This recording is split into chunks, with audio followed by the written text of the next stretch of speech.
Sisters ওয়াটারফলের একটা, দুটো, তিনটে, চারটে অব্দি ওয়াটারফল দেখতে পাওয়া যাচ্ছে। দেখো কতটা খারাপ।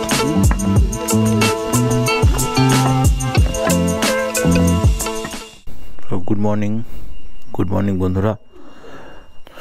আজ হলো 15ই অক্টোবর। আমরা কাল রাতে এসে পৌঁছেছিলাম আড়াইখাসি গেস্ট হাউস। এটা একটা অফবিট লোকেশনে, চেরাপুঞ্জির। এখন আমরা রুম থেকে বেরোচ্ছি, যাব এখান থেকে বাংলাদেশ প্রায় 2 কিলোমিটার মতন। তা বাংলাদেশ বর্ডারটা এখান থেকে দেখতে যাব, সেই কারণে 4 জন সকাল সকাল বেরিয়ে পড়েছি। এখন বাজে 6টা 48। এই হলো আমাদের গেস্ট হাউসের রিসেপশন। এটা ডাইনিং এরিয়া, এটা কিচেন, আর উপরে আমাদের রুম। কালকে রাত্রিবেলা অন্ধকারে আর দেখাতে মন চাইছিল না, সেই জন্য ভাবলাম সকালে তোমাদেরকে গেস্ট হাউসের একটা ভিউ দিয়ে দিই। This is our stay.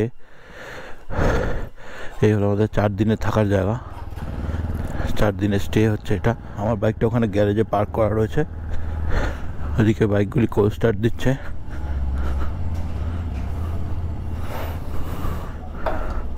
আমার বাইকটা বার করি। এই দুটো হচ্ছে এখানে যে ওনার থাকে তার এবং তার এক বন্ধু, দুজনের স্কুটি। এখানে স্কুটিটাই বেশি চলে, বাইকের পরিমাণ একটু কম। প্রপার্টিটা বেশ অফবিট লোকেশনে, খুব সুন্দর। পিছনটা পুরো জঙ্গল এবং সামনে ওই দূরে পাহাড় দেখা যায়। তো এখন আপাতত যাই 2 কিলোমিটার ঘুরে আসি বাংলাদেশ বর্ডারের দিকে। তো এই হলো আমাদের গেস্ট হাউসের ভিউটা, দেখে নাও। তো চলো বেরোই এখান থেকে। আজকে আমাদের প্ল্যান আছে ডাবল ডেকার ব্রিজ আর 7 সিস্টার ফলস যাওয়ার। তারপর তো বাংলাদেশ বর্ডারটা সকাল সকাল ঘুরে আসি, তারপরে যাব এসে ব্রেকফাস্ট করে ডাবল ডেকার ব্রিজ আর 7 সিস্টার ফলসের উদ্দেশ্যে। এই রাস্তাটা একদম বাংলাদেশ বর্ডারের ধার ঘেঁষে চলে যাবে। এখান থেকে মাত্র 2 থেকে 3 কিলোমিটারের মধ্যেই বাংলাদেশ বর্ডার। এখানে আবার কিসের জ্যাম হলো? ও মনে হয় গাড়ি খারাপ হয়ে গেছে।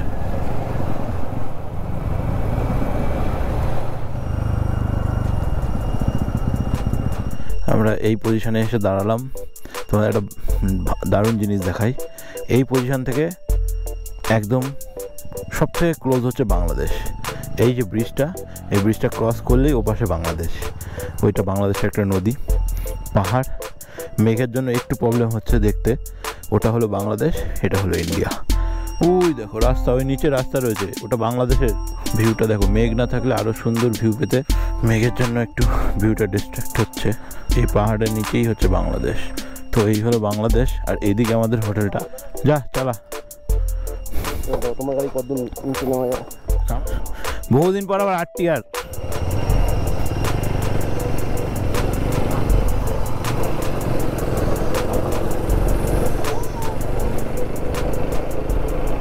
সো বন্ধুরা, আমরা সবাই রেডি হয়ে গেছি। কৌস্তবার দ্বীপ নিচে চলে গেছে।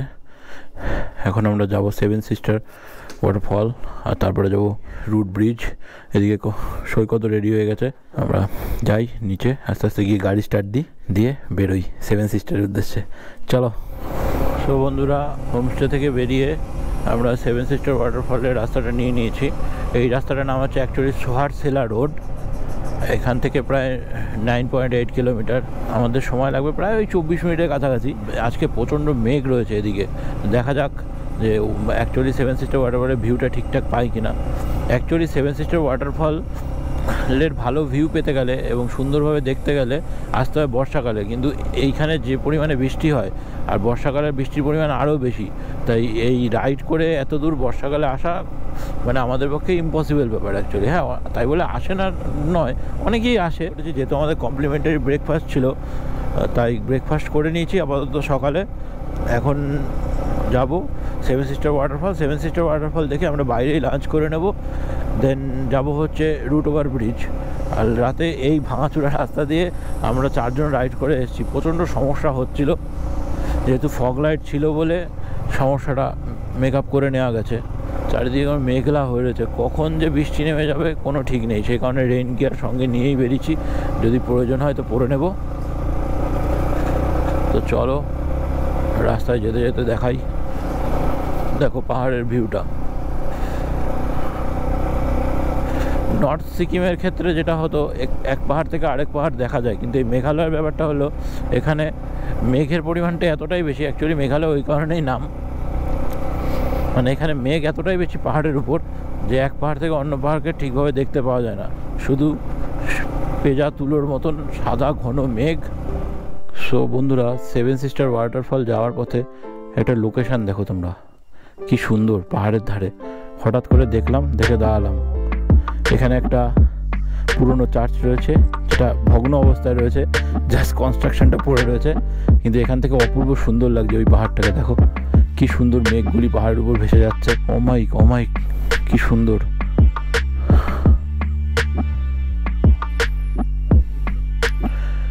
তবে আমাদের হাতে সময় কম, নয়তো ওখানে দাঁড়িয়ে কিছুটা ফটোশ্যুট করতাম। ভিউটা দেখো বন্ধুরা, সেরা লাগছে, সেরা। নিচের পাহাড়গুলি একদম সবুজ, পুরো জঙ্গলে ঘেরা, তার মধ্যে হালকা হালকা পাথর জেগে রয়েছে, আর মেঘ নিচ থেকে উপর দিকে আসছে। অসাধারণ সুন্দর লাগছে। পুরো ওই পাহাড়টা যখন এসেছিলাম তখন পুরো ক্লিয়ার দেখা যাচ্ছিল, কিন্তু এখন একদম মেঘে পুরো ঢেকে গেল পাহাড়টা। সো বন্ধুরা, তোমরা দেখলে যে আমরা বেরিয়েছিলাম সুন্দর ওয়েদার নিয়ে, এদের দেখো পথে যেতে যেতে বৃষ্টি শুরু হয়ে গেছে। এখন প্রায় মোটামুটি ভালোই বৃষ্টি হচ্ছে বলা যায়। তাও রেইন গিয়ার আমি চাপাইনি, আর দেখাচ্ছে আমার 10 মিনিট মতন সময় লাগবে সেভেন সিস্টার ওয়াটারফল পৌঁছাতে। তো ভাবছি ওখানে গিয়ে একবারে রেইন গিয়ার পরে নেব। তো বন্ধুরা, আমরা পৌঁছে গেছি সেভেন সিস্টার ওয়াটারফল। বন্ধুরা, আজকে তাও কপালটা একটু ভালো আছে। সেভেন সিস্টার্স ওয়াটারফলের 1, 2, 3, 4টে অবধি ওয়াটারফল দেখতে পাওয়া যাচ্ছে এখান থেকে। আজকে ওয়েদারটা একটু ক্লিয়ার আছে, দেখা যাক কতক্ষণ ক্লিয়ার থাকে। মেঘটা কেটে গেলেই পুরো ওয়াটারফলটা ক্লিয়ারলি ভিজিবল হবে।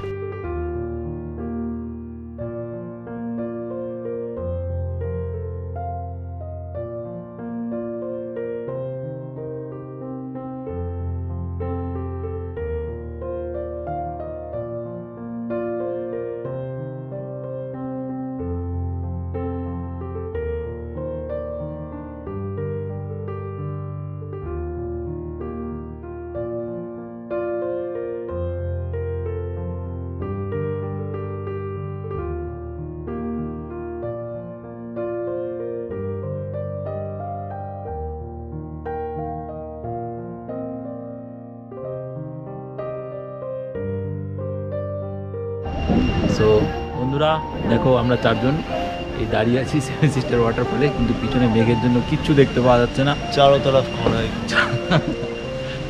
কড়াই। জানি না এই মেঘ কতক্ষণে কাটবে। প্রায় আধ ঘন্টা হলো দাঁড়িয়ে আছি, কিন্তু মেঘ কাটার কোনো নাম নেই। সে কারণে ভাবছি আপাতত এখান থেকে বেরিয়ে যাই ডাবল ডেকার ব্রিজের দিকে। আমরা এখন সেভেন সিস্টার ওয়াটারফল থেকে বেরিয়ে যাচ্ছি। এখন যাব আমরা ডাবল ডেকার রুট ব্রিজের উদ্দেশ্যে। এখান থেকে প্রায় 1 ঘন্টা 12 মিনিট লাগবে, 25 কিলোমিটার দেখাচ্ছে। তবে ওয়েদার এখানে ঠিক আছে, যথেষ্ট ভালোই আছে। ম্যাপটা সেট করে নিই। অ্যাকচুয়ালি এই যে মেন রোডটা, এই রাস্তাটা দিয়ে আমাদের মেন হোমস্টেতে যেতে হবে, সেই জন্য আমরা সময় হাতে রেখে বেরিয়ে গেলাম। আগে ডাবল ডেকার রুট ব্রিজটা করে নিই, তারপরে প্রয়োজন হলে আসার পথে আবার নয় সেভেন সিস্টার ওয়াটারফলসে দাঁড়াবো। রাস্তার ভিউটা দেখো বন্ধুরা, পুরো মেঘের মধ্যে দিয়ে বাইক চালাতে হচ্ছে। এই দেখো, এগুলি কিন্তু কুয়াশা না, এগুলি মেঘ। এই মেঘের মধ্যে দিয়ে আমরা এখন যাচ্ছি ডাবল ডেকার রুট ব্রিজ। তবে পাহাড়ে আমার MT-15 প্রায় 50-এর কাছাকাছি মাইলেজ দিচ্ছে। আমি এতদিন পাহাড়ে RTR 200 চালিয়েছি, মাইলেজই পেতাম না। 20-22-এর কাছাকাছি মাইলেজ পেয়েছি পাহাড়ে। মেঘ সামনে, একটা অপূর্ব দৃশ্য। এপাশে পাহাড়টা পুরো মেঘে ঢেকে গেছে, এই মেঘের মধ্যে দিয়ে যাচ্ছি, মানে সত্যি একে বলে পিস অফ হেভেন। অ্যাকচুয়ালি শুধু স্বর্গ মনে হচ্ছে, স্বর্গ। এই মেঘ, এই রোদ, মানে ওয়েদারের সঙ্গে ওয়েদার যেন আমার সাথে খেলা করছে। ভিউটা কি সুন্দর, চারিদিকে ছিপ নিয়ে মাছ ধরছে ঝিলের মধ্যে। অপূর্ব সুন্দর ভিউ।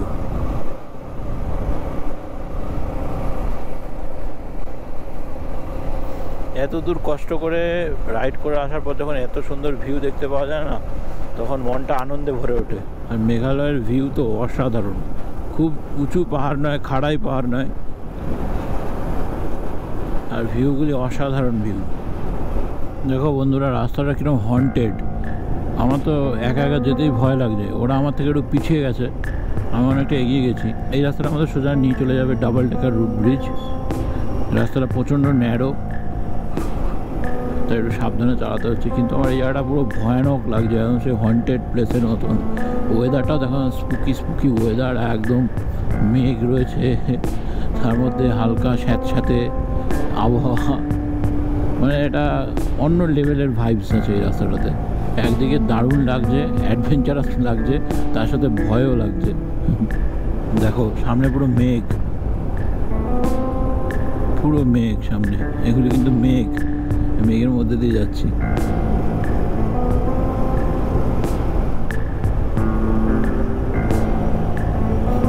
ও আলাদাই লেভেলের, পুরো অন্ধকারাচ্ছন্ন, দিনের বেলা, সকাল 11টাও বাজেনি এখন।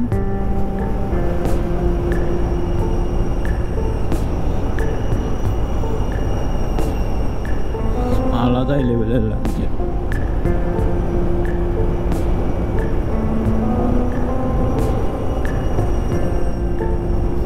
আর এখানে পাহাড়ের মধ্যে সারাক্ষণ একটা ঘন্টা বাজতে থাকে, টিং টিং টিং টিং করে। আমরা এখন অবধি খুঁজে পাইনি এটা কোথায় বাজে, সারাক্ষণ থেকে একটা আওয়াজ করে টিং টিং টিং করে একটা ঘন্টা বাজতে থাকে।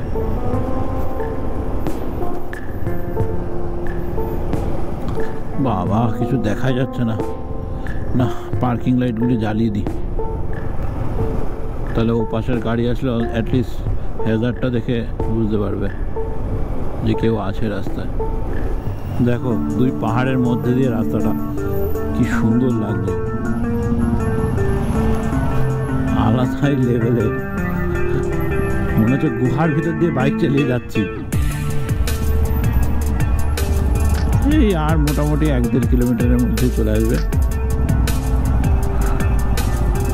Double decker root bridge.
একটা বাঁশ বেরিয়েছিল ওখান থেকে, এখন খোঁচা খেতাম। বন্ধুরা আমরা অনেক ঘোরাঘুরি করার পরে অবশ্যই একজন গাইড পেয়েছি, মানে গাইড নেই আর কি মারছি অ্যাকচুয়ালি, মানে এই দাদার সাথে দেখা হলো এই মোড়ে আসতে আসতে। আমরা জিজ্ঞেস করলাম যে ডবল ডেকার রুট ব্রিজটা কোন দিকে, তা উনি বললেন যে ফলো মি, তাই আমরা ওনাকে ফলো করে যাচ্ছি। কারণ এই রাস্তাটা বেশ খটোমটো টাইপের, জেনারেলি গুগল ম্যাপ দেখলে তোমরা এটা ভুল করবে। আর এই জায়গায় আসার জন্য আমি সবাইকে সাজেস্ট করবো অ্যাটলিস্ট লোককে জিজ্ঞেস করে আসাটাই বেটার।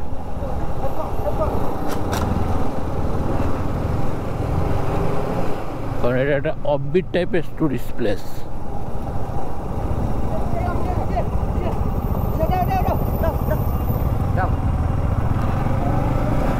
এখান থেকে সবাই লাঠিগুলি ভাড়া করে নিয়ে যায়, কারণ ওঠার সময় লাঠিগুলি তোমাকে সাপোর্ট দেবে। প্রায় 3000 সিঁড়ি উঠতে হবে, নামতে হবে। আমার মনে হয় এটাই, মনে হয় কি এইটাই অ্যাকচুয়ালি এখানে পার্কিং খুঁজতে হবে, খুঁজে পার্কিংয়ে গাড়িটা রাখতে হবে।